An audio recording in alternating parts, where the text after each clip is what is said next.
جی ترجمہ دیکھیں جی، والذین اور وہ لوگ یؤمنون جو کہ ایمان لاتے ہیں، بما اس چیز پر، انزل جو کہ نازل کی گئی ہے، الیک آپ کی طرف، یعنی آپ سے مراد رسول اللہ کی ذات کا،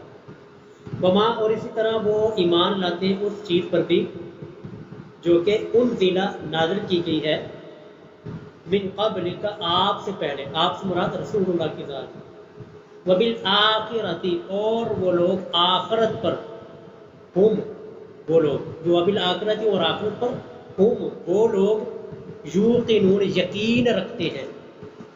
اولئک یہی لوگ ہیں، علی ہدن، علی میں نے پر، ہدن میں نے ہدایت، ہدایت پر، من ربہم اپنے رب کی طرف سے، واولئک اور یہی وہ لوگ ہیں، ہم المفلحون جو کہ کامیاب ہونے والے ہیں۔ اچھا جی، یہ تشریح کی طرف آ جائیں۔ یہ بات چل رہی تھی، اللہ رب العالمین نے سورۃ قرآن کریم کا آغاز، سورۃ البقرہ کا جو آغاز کیا ہے، وہ اللہ تعالیٰ نے شروع میں آپ نے پڑھا تھا کہ متقین کی صفات، کہ اللہ تعالیٰ نے فرمایا تھا کہ ہدی للمتقین، یہ قرآن لوگوں کے لیے ہدایت ہے۔ کن لوگوں کے لیے ہدایت ہے؟ متقین کے لیے۔ متقین کون ہوتے ہیں؟ اللہ رب العالمین نے فرمایا تھا یؤمنون بالغیب، جو غیب کے اوپر ایمان رکھتے ہیں، نماز ادا کرتے ہیں، اور جو ہم نے رزق دیا ہے اس رزق میں سے اللہ کے راستے میں وہ خرچ کرتے ہیں۔ ٹھیک ہے، یہ تین صفات متقین کی وہ گزر چکی تھی۔ آج اس آیت میں متقین کی دو مزید صفات کو اللہ تعالیٰ نے ذکر کیا ہے، اور تیسری اور چوتھی صفت اللہ تعالیٰ نے اس آیت میں بیان کی ہے۔ اللہ فرماتے ہیں والذین یؤمنون بما انزل الیک وما انزل من قبلک، کہ متقین جو کہ تقوی اور پرہیزگار لوگ ہیں، تو یہ قرآن جن کے لیے ہدایت کا سبب بنتا ہے، ہدایت کے اوپر پختہ رکھتا ہے، ہدایت کے اوپر لوگوں کو جمع کرتا ہے، ان کی صفت چوتھی، تین ہم پڑھ چکے تھے نا، چوتھی صفت یہ ہے کہ وہ رسول اللہ پر نازل شدہ چیز یعنی کہ قرآن کریم کے اوپر بھی ایمان رکھتے ہیں، اور رسول اللہ سے پہلے جو کتابیں نازل ہوئی ہیں، یعنی کہ تورات حضرت موسیٰ علیہ السلام پر، زبور حضرت داؤد علیہ السلام پر، انجیل حضرت عیسیٰ علیہ السلام پر، اور باقی انبیاء کرام کے جو صحائف ہیں، صحف ابراہیم و موسیٰ، ان صحائف کے اوپر بھی وہ ایمان رکھتے ہیں۔ ایمان رکھنے کا کیا معنی ہے؟ ایمان رکھنے کا معنی اور مطلب اور تشریح اور تفسیر یہ ہے کہ قرآن کریم کے اوپر ہمارا ایمان بھی ہے کہ یہ قرآن اللہ تعالیٰ کی جانب سے ہے اور برحق کتاب ہے اور منزل من اللہ ہے، اللہ کی طرف سے ہے، اور جو بھی اس کے اندر اللہ تعالیٰ نے بیان فرمایا ہے، چاہے وہ ہماری عقل میں آئے یا ہماری عقل میں نہ آئے، ہمیں سمجھ میں آئے یا ہماری سمجھ میں نہ آئے، وہ اللہ کی طرف سے برحق ہے، اور من و ان اسی طرح ہی ہوا ہے جیسے کہ اللہ تعالیٰ نے بیان فرمایا ہے۔ یہ ہے قرآن کریم کے اوپر ایمان لانے کا معنی اور مطلب، ٹھیک ہے۔ اور پہلی کتابوں کے اوپر ایمان لانے کا مطلب کیا ہے، تشریح و تفسیر کیا ہے، کہ قرآن کریم سے پہلے جو کتابیں اس دنیا میں اللہ تعالیٰ نے بھیجی، آسمانی کتب، تورات، زبور، انجیل اور صحائف جو کہ باقی انبیاء کرام کو دیے گئے، وہ ساری کی ساری کتابیں ہمارا ایمان ہے کہ وہ برحق تھی، اللہ تعالیٰ کی طرف سے نازل شدہ تھی، اور اپنے وقتوں میں وہ ہدایت کی کتابیں تھیں۔ لیکن آج کے زمانے میں قرآن کریم آنے کے بعد وہ ساری کی ساری کتابیں منسوخ ہو چکی ہیں۔ اب ان کے اوپر عمل کرنا اور ان کے مطابق زندگی گزارنا یہ ناممکن ہے، اس کے ساتھ انسان کی نجات نہیں ہوگی۔ انسان کی نجات کے لیے قرآن کو ایمان ماننا اور قرآنی حکم کو ماننا ضروری ہوگا، ٹھیک ہے۔ یہ ہے کہ جو لوگ رسول اللہ پر نازل شدہ کتاب یعنی قرآن پاک پر ایمان لاتے ہیں، اور رسول اللہ سے پہلے جو کتابیں نازل ہوئی ہیں اس کے اوپر بھی ایمان لاتے ہیں۔ اچھا جی، آگے آ جائیں متقین کی پانچویں صفت۔ چار صفتیں ذکر ہو گئی ہیں، اب یہ پانچویں متقین کی صفت کہ جو قرآن جن لوگوں کے لیے ہدایت کا سبب ہے اور ہدایت کے اوپر پکا رکھتا ہے، ان متقین کی پانچویں صفت یہ ہے وَبِالْآخِرَةِ هُمْ يُوقِنُونَ، اور وہ لوگ آخرت پر یقین رکھتے ہیں۔ اچھا جی، ذرا یہاں پر توجہ سے بات سنیے گا، یہاں پر ذرا بہت ہی توجہ کی ضرورت ہے کہ پیچھے ہم جتنی بھی متقین کی صفات پڑھ کے آئے نا جی، کہ وہ ایمان غیب پر ایمان کا اللہ نے ذکر کیا اور نماز کا ذکر کیا اور قرآن کریم کے اوپر ایمان کا اللہ نے ذکر کیا، پہلی کتابوں کے اوپر ایمان کا ذکر کیا، لیکن یہاں پر آخرت کے ساتھ اللہ تعالیٰ نے ایمان کا لفظ نہیں کیا، وبالآخرۃ ہم مؤمنون اللہ تعالیٰ نے فرمایا، یؤمنون نہیں فرمایا، بلکہ اللہ فرماتے ہیں وبالآخرۃ ہم یوقنون کہ وہ آخرت پر یقین رکھتے ہیں، کیونکہ کہ جس شخص کا بھی آخرت پر یقین ہونا چاہیے کہ میں نے مرنا ہے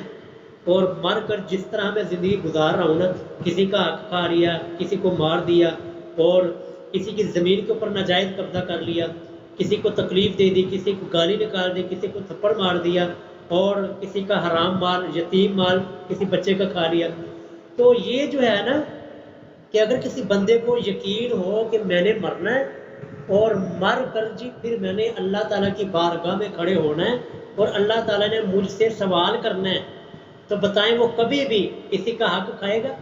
وہ کبھی بھی کسی کے اوپر زیادتی کرے گا؟ وہ کبھی بھی کسی کے اوپر ظلم کرے گا؟ وہ کبھی بھی کسی کا حق، کسی کی زمین کے اوپر ناجائز قبضہ کرے گا؟ بالکل نہیں کرے گا۔ کیوں نہیں کرے گا؟ کیونکہ اس کو پتہ ہے کہ یہی زمین، کل کو صحیح بخاری صحیح مسلم کی حدیث ہے کہ یہی زمین اٹھا کر میرے گلے کے اندر 7 زمینوں کا توق بنا کر میرے گلے میں ڈالا جائے گا۔ وہ کبھی کسی کی زمین کے اوپر ناجائز قبضہ کرے گا؟ کہ جس شخص کو پتہ ہو کہ میں نے کسی کو قتل کیا ناجائز، تو قیامت والے دن اس قتل کے بدلے میں مجھے جواب دینا ہوگا، کیا وہ کسی کو قتل کرنے کی جرت کرے گا؟ بالکل بھی نہیں کرے گا۔ اس لیے اللہ تعالیٰ نے یہاں پر آخرت کے ساتھ یقین کا لفظ استعمال کیا، وَبِالْآخِرَةِ هُمْ يُوقِنُونَ کہ وہ آخرت پر یقین رکھتے ہیں کہ ہم نے مرنا ہے، مرنے کے بعد ہمارا حساب و کتاب ہوگا اور اللہ تعالیٰ ہمیں اپنے سامنے کھڑا کر کے ہماری زندگی کے بارے میں سوال کرے گا۔ جامعہ ترمذی کی حدیث کے بارے اوپر میں نے مکمل جمعہ پڑھایا، وہ جمعہ یوٹیوب پہ پڑھا ہوا ہے کہ آپ جنتی ہیں یا جہنمی ہیں، یہ آپ کو ابھی زندگی کے اندر ہی پتہ چل جائے گا۔ تو اللہ تعالیٰ نے جو ہم سے آپ سے پانچ سوالات کرنے ہیں نا کہ اپنی زندگی کہاں پہ گزاری، اور اس کے ساتھ ساتھ دوسرا سوال اپنی جوانی کہاں پہ گزاری، کہاں پہ خرچ کی، مال کہاں سے کمایا اور کہاں پہ خرچ کیا، اور جتنا تیرے پاس علم تھا اس کے مطابق کتنا عمل کیا۔ سارے یہ 5 سوال جس کو پتہ ہو کہ جی مجھ سے اللہ تعالیٰ نے کھڑا کر کے،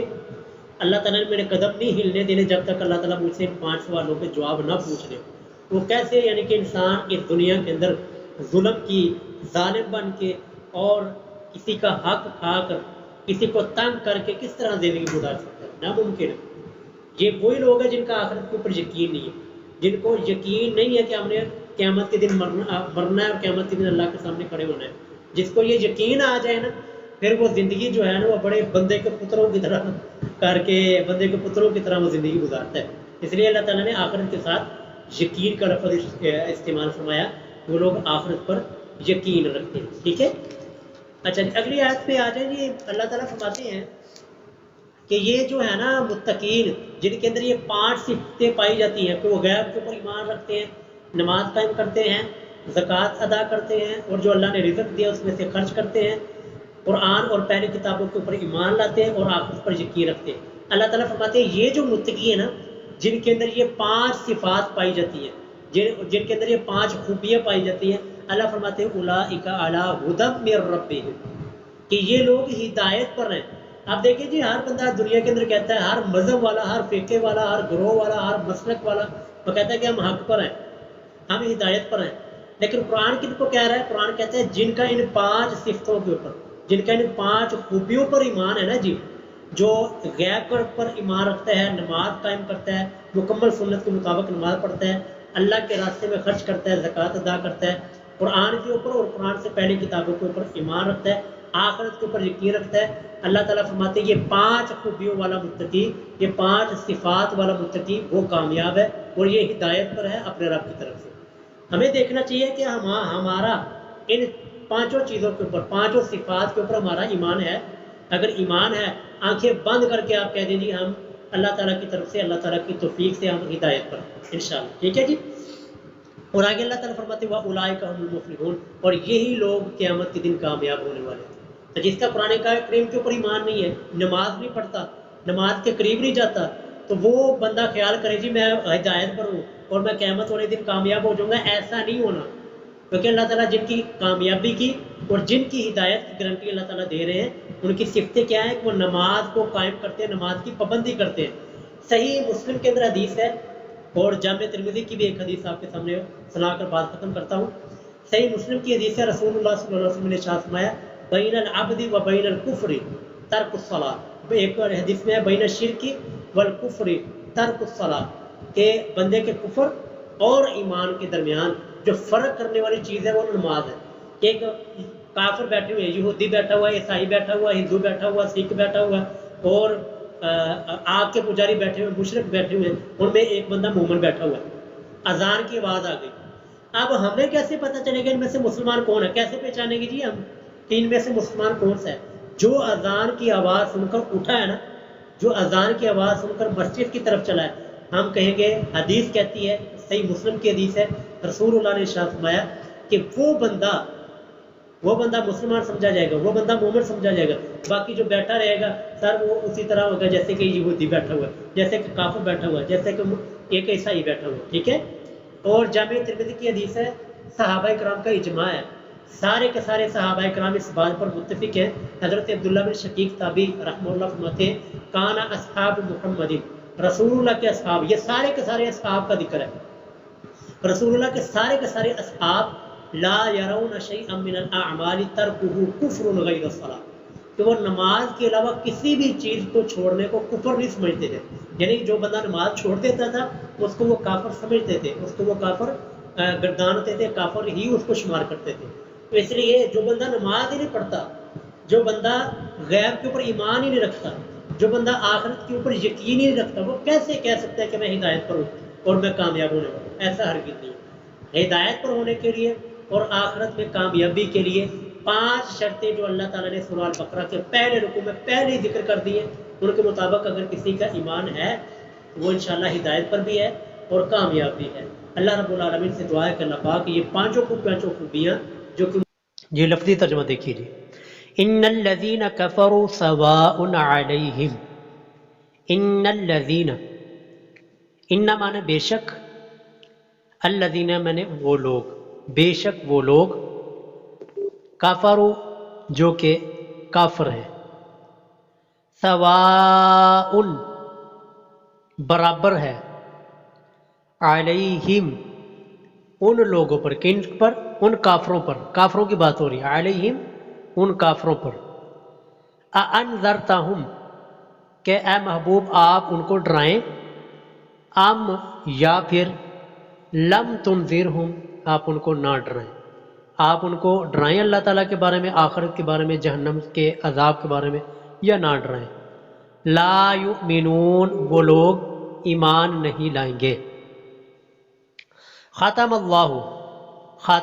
خاتم کا معنی ہوتا ہے مہر، لفظ اللہ وہ اللہ رب العالمین کے لیے، خاتم اللہ اللہ نے مہر لگا دی ہے، علی قلوبہم ان کے دلوں پر، وعلی سمعہم اور ان کے کانوں پر، وعلی ابصارہم اور ان کی آنکھوں پر، ابصار میں نے ہوتا ہے آنکھیں، علامن پر، وعلی ابصارہم اور ان کی آنکھوں پر، غشاوہ پردہ ہے، وَلَهُمْ اور ان لوگوں کے لیے، ان کافروں کے لیے جنہوں نے ایمان نہیں لانا، ان کے لیے عذاب، عذاب ہے، سزا ہے، عظیم بہت ہی سخت، بہت سخت ان کے لیے عذاب ہے۔ جی یہ تو تھا جی لفظی ترجمہ۔ اب ہم بات کرتے ہیں تشریح اور تفسیر کی طرف۔ جو پیچھے ہم نے اسباق پڑھے ہیں، پچھلی آیات ہم نے پڑھی ہیں، وہ ان آیات میں اللہ مالک الملک نے متقین کی اور ایمان والے لوگوں کی صفات ذکر کی تھی، جو کہ 5 صفات وہ ہم نے پڑھی تھی، اور ان کی ویڈیو وہ یوٹیوب پہ موجود ہے، تو اگر کسی نے نہیں سنے تو وہ لازمی سے جا کے سن لیں، تو کیونکہ یہ سبق اس کے ساتھ ہی مناسبت رکھتا ہے۔ اچھا، ان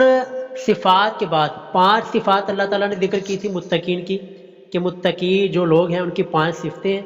جن کے اندر یہ صفتیں پائی جائیں گی وہ متقی ہیں، پرہیزگار ہیں، اور وہ اللہ کی طرف سے ہدایت پر ہیں، اور وہ کامیابی ہونے والے ہیں۔ اب چونکہ پورے کے پورے قرآن کریم کے اندر نا یہ چیز ہمیشہ یاد رکھیے گا کہ ہمیشہ یہ چیز آپ کو پورے کے پورے قرآن کریم میں ملے گی۔ کون سی چیز؟ کہ جہاں پر اللہ رب العالمین ایمان والوں کا تذکرہ فرماتے ہیں، وہیں پر ساتھ ہی کافروں کا یعنی کہ منکرین کا تذکرہ بھی فرماتے ہیں۔ جہاں پر جنت کا تذکرہ آئے گا وہاں پر ساتھ ہی جہنم کا تذکرہ بھی آئے گا، یا جہاں پر جہنمی لوگوں کا اللہ تعالیٰ نے تذکرہ فرمایا اس کے ساتھ ہی اللہ تعالیٰ جنتی لوگوں کا یعنی کہ متضاد جو صفات ہیں نا ان کو اللہ تعالیٰ ضرور ذکر فرماتے ہیں۔ تو چونکہ متقین کے لیے، ایمان والوں کے لیے اور نیک لوگوں کے لیے اللہ تعالیٰ نے پچھلی آیات میں ذکر کیا تھا، ان کے دو بعد ہیں نا جو مخالفین ہیں، کفار ہیں، ان کا تذکرہ شروع ہونے لگا ہے۔ تو اللہ تعالیٰ فرماتے ہیں ان الذین کفروا سواء علیہم اانذرتہم ام لم تنذرہم، یہ خطاب رسول اللہ کو ہے اور رسول اللہ کے واسطے سے پوری کی پوری امت کو خطاب ہے۔ اللہ فرماتے ہیں کہ جو لوگ کافر ہیں ان کے اوپر آپ چاہے ان کو ڈرائیں یا ان کو نہ ڈرائیں، ان کے لیے برابر ہے کہ انہوں نے ایمان نہیں لانا، لا یؤمنون کہ وہ ایمان نہیں لائیں گے۔ اچھا یہاں پر ذرا توجہ کیجئے کیونکہ قرآن کریم کو اگر ہم اپنے دماغ کے اندر نہیں اتاریں گے نا تو ہمیں مزہ نہیں آئے گا۔ اچھا اللہ تعالیٰ جو یہاں پر فرما رہے ہیں کہ کافر جو ہیں وہ آپ ان کو ڈرائیں یا نہ ڈرائیں تو وہ ایمان نہیں لائیں گے، حالانکہ بہت سارے کافروں نے ایمان قبول کیا ہے۔ کیوں جی؟ یہ بات ذہن میں آتی ہے نا، سوچنے کی چیز ہے۔ کچھ چیزیں ہوتی ہیں ان سوالوں کو اپنے ذہن میں سوچا کریں کہ اللہ تعالیٰ کہہ رہے ہیں کہ وہ ایمان نہیں لائیں گے، آپ ان کو ڈرائیں یا نہ ڈرائیں، لیکن اس کے باوجود، اس آیت کے باوجود بھی بہت سارے کافر ایسے ہیں کہ جو ڈرانے کی وجہ سے، ڈرنے کی وجہ سے رسول اللہ کی دعوت کے اوپر وہ مسلمان ہوئے۔ جیسے کہ تقریباً ایسے کرے کہ اکثر صحابہ کرام جو ہیں وہ پہلے کفر کی زندگی انہوں نے گزاری ہے۔ حضرت خالد بن ولید ہو گئے رضی اللہ تعالیٰ عنہ، اور باقی حضرت ابو سفیان، یہ سارے کے سارے وہ لوگ ہیں کہ جنہوں نے رسول اللہ کے ساتھ زمانہ کفر میں جنگیں کی ہوئی ہیں، لیکن پھر بعد میں اللہ تعالیٰ نے ان کو ایمان کی دولت عطا فرمائی، پھر یہی لوگ صحابی بن گئے، حضرت خالد بن ولید، حضرت ابو سفیان اور باقی حضرت وحشی جنہوں نے حضرت حمزہ رسول اللہ کے چچا کو شہید کیا تھا۔ تو اللہ تعالیٰ فرماتے ہیں کہ جو لوگ کافر ہیں آپ ان کو ڈرائیں یا نہ ڈرائیں وہ ایمان نہیں لائیں گے، حالانکہ اس کے باوجود ایمان لائے لوگ۔ تو اس کا جواب کیا ہے؟ کیا اس کا حل ہے؟ یہ عمومی کافروں کے بارے میں یہ آیت نہیں ہے، توجہ سے بات سمجھیے گا۔ یہ آیت جو ہے نا یہ عمومی یعنی کہ سارے کے سارے کافروں کے بارے میں نہیں ہے، یہ آیت خاص کافروں کے لیے۔ وہ کون سے کافر ہیں جن کے لیے یہ اللہ رب العالمین نے یہاں پر خطاب فرمایا ہے؟ وہ کافر، آج کا خطبہ میرا خیال جو لوگ شامل ہوں گے نا ان کو بڑی اچھی طرح یہ آیت سمجھ آئے گی۔ آج کے خطبے میں میں نے یہ بات بالکل واضح آپ کے سامنے عرض کی تھی کہ اہل یہودی ان کو بالکل واضح پتہ چل گیا تھا، بالکل سارا کچھ کلیئر ہو چکا تھا کہ یہ واقعتاً وہی رسول ہیں، وہی نبی ہیں جن کی نشانیاں اور جن کی علامات ہمارے کتابوں کے اندر موجود ہیں، اور ہمارے آباء و اجداد جن نیک بزرگوں کا، نیک ہستی کا، آخری نبی کا انتظار کر رہے تھے، یہ وہی نبی ہے۔ سارا کچھ پتہ چل گیا تھا۔ قرآن بھی کہتا ہے، اللہ تعالیٰ فرماتے ہیں یعرفونہ کما یعرفون ابناءہم، یہ یہودی لوگ ایسے رسول اللہ کو جانتے پہچانتے ہیں جیسا کہ کوئی باپ اپنے بیٹے کو پہچانتا ہے، کہ باپ اپنے بیٹے کو پہچاننے میں کوئی غلطی نہیں کرتا، اسی طرح یہ لوگ رسول اللہ کو جان گئے تھے، پہچان گئے تھے، لیکن پھر بھی انہوں نے ایمان قبول نہیں کیا، یہ انہوں نے اسلام کو قبول نہیں کیا، حالانکہ ساری حقیقت ان کے سامنے کھل چکی تھی۔ یہ آیت ایسے کافروں کے بارے میں کہ جن کے سامنے ساری حقیقت واضح ہونے کے باوجود بھی وہ اپنی ہٹ درمی پر قائم رہے، نہ ایمان لائے، نہ مانا، ان کے لیے اللہ تعالیٰ فرماتے ہیں محبوب آپ ان کو چاہیں ڈرائیں یا ان کو نہ ڈرائیں، یہ لوگ ایمان نہیں لائیں گے۔ جیسے کہ آج کے جمعہ کے اندر میں نے سیرت ابن حشام کی وہ ایک روایت پیش کی ہے نا، حضرت صفیہ رضی اللہ تعالی عنہا کی، کہ ان کے والد اور ان کے چچا کو بالکل سارا پتہ چل گیا تھا، بالکل کلیئر ہو چکا تھا، یہ وہ واقعتاً وہی رسول ہیں جن کا ہماری کتابوں میں تذکرہ ہے، سارا حقیقت سامنے کھل گئی تھی، لیکن پھر بھی وہ ایمان نہیں لائے۔ تو اللہ تعالیٰ نے ان کے اوپر آگے جا کے ہم اسی پارے میں آخر میں پڑھیں گے بھی انشاءاللہ، اللہ تعالیٰ نے وہاں پر فلعنۃ اللہ علی الکافرین کہا کہ کافروں کے اوپر اللہ کی لعنت ہے۔ تو یہ جو آیت ہے نا جی، یہ ایسے کافروں کے بارے میں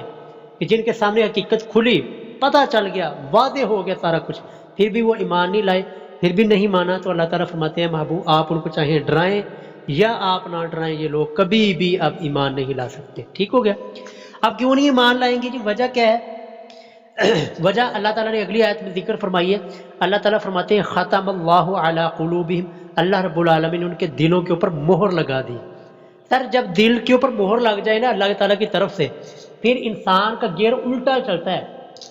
الٹا کیسے چلتا ہے؟ پھر انسان کو جو ہدایت ہوتی ہے نا، ہدایت کا جو راستہ ہوتا ہے وہ انسان کو گمراہی نظر آتا ہے،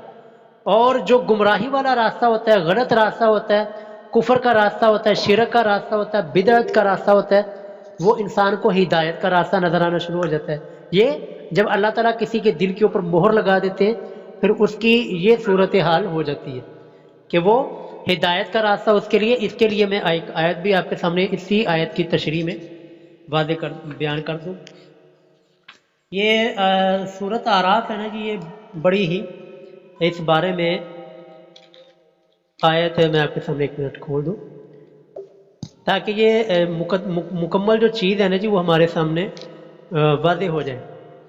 کہ کن کے دلوں کے اوپر مہر لگتی ہے اور کن کے دلوں کے اوپر مہر نہیں لگتی۔ یہ آیت ہے جی سورۃ اعراف، آیت پارہ نمبر 9 اور آیت نمبر 146، 146 146 نمبر آیت ہے۔ اللہ فرماتے ہیں سأصرف عن آیاتی الذین یتکبرون فی الارض بغیر الحق وَإِن يَرَوْا كُلَّ آیَةٍ لَا يُؤْمِنُوا بِهَا، کہ جب بھی کوئی اللہ تعالیٰ کی نشانی کوئی آیت دیکھتے اس کے اوپر ایمان نہیں لاتے۔ وَإِن يَرَوْا سَبِيلَ الرُّشْدِ، اور جب وہ ہدایت کے راستے کو دیکھتے کہ واقعتاً یہ ہدایت کا راستہ ہے، یہ حق کا راستہ ہے، یہ سچا راستہ ہے، یہ حق والا راستہ ہے، لا يَتَّخِذُوهُ سَبِيلًا، تو اس راستے کی وہ اتباع نہیں کرتے، اس راستے کے پیچھے نہیں چلتے۔ وَإِن يَرَوْا سَبِيلَ الْغَيِّ، اور اگر وہ دیکھ لیتے ہیں گمراہی کے راستے کو تو کیا کرتے ہیں؟ يَتَّخِذُوهُ سَبِيلًا، تو اس گمراہی والے راستے میں، بدعت اور شرک والے راستے پر وہ چلنا شروع کرتے ہیں۔ کیوں ایسا ہوتا کیوں ہے؟ اللہ فرماتے ہیں ذَلِكَ بِأَنَّهُمْ كَذَّبُوا بِآيَاتِنَا، یہ اس وجہ سے ہوتا ہے کہ وہ ہماری آیات کو جھٹلاتے ہیں، وَكَانُوا عَنْهَا غَافِلِينَ، اور وہ ہماری آیات سے غافل ہیں۔ اور قرآن اللہ تعالیٰ کی ساری آیات ہے، تو جو بندہ قرآن کریم کو جھٹلاتا ہے، قرآن کریم کے اوپر ایمان نہیں رکھتا اور اس کے دل کے اوپر پھر مہر لگتی ہے۔ اور آج کے زمانے کے اندر جو لوگ کہتے ہیں قرآن ڈائریکٹ نہ پڑھنا گمراہ ہو جاؤ گے، قرآن نہ کھولنا، حدیث کو نہ پڑھنا گمراہ ہو جاؤ گے، یہ وہی لوگ ہیں جنہوں کے اوپر دلوں کے اوپر اللہ تعالیٰ نے مہر لگا دی ہوئی ہے، اور پھر ان کو یہ شرک اور کفر والی جو گستاخانہ اور رسول اللہ کی شان کے اندر، شان مبارک کے اندر گستاخی والی کتابیں ان کو ہدایت نظر آتی ہے،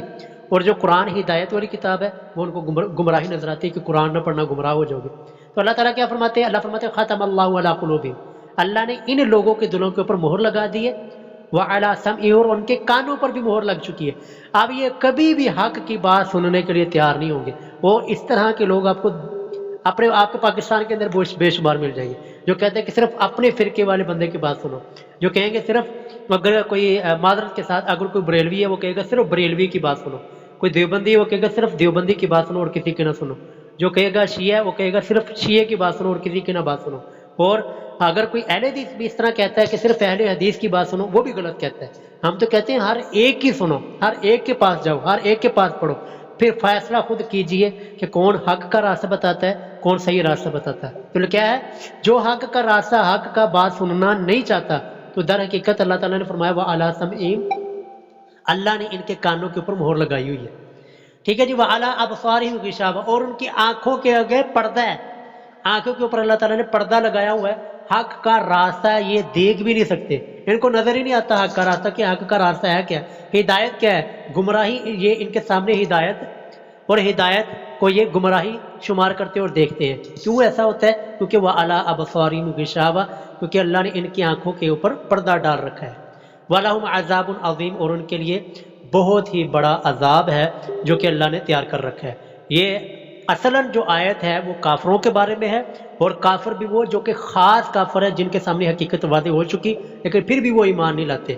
تو اس کے ضمن کے اندر چونکہ قرآن قیامت تک کے لوگوں کے لیے ہدایت ہے، وہ لوگ بھی شامل ہیں کہ جن کے سامنے ہدایت واضح ہو جاتی ہے، کھل جاتی ہے، سارا کچھ پتہ چلتا ہے کہ یا رسول اللہ کی نماز کا طریقہ یہ ہے، صحیح بخاری کی حدیث ان کے سامنے آ جاتی ہے، قرآن کریم کی آیت ان کے سامنے آ جاتی ہے، بالکل واضح ہو جاتا ہے ان کے سامنے کہ ہدایت کا حق کا راستہ یہ، پھر بھی وہ نہیں مانتے، تو یہ آیت ان کے لیے بھی ہے کہ در حقیقت اللہ نے ان کے دلوں کے اوپر اور ان کے کانوں کے اوپر اللہ تعالیٰ نے مہر لگائی ہوئی ہے، اور ان کی آنکھوں کے آگے پردہ ہے جس کی وجہ سے وہ ایمان نہیں لاتے، حق بات کو قبول نہیں کرتے۔ تو اللہ تعالیٰ سے ہمیشہ یہ دعا کرنی چاہیے، رسول اللہ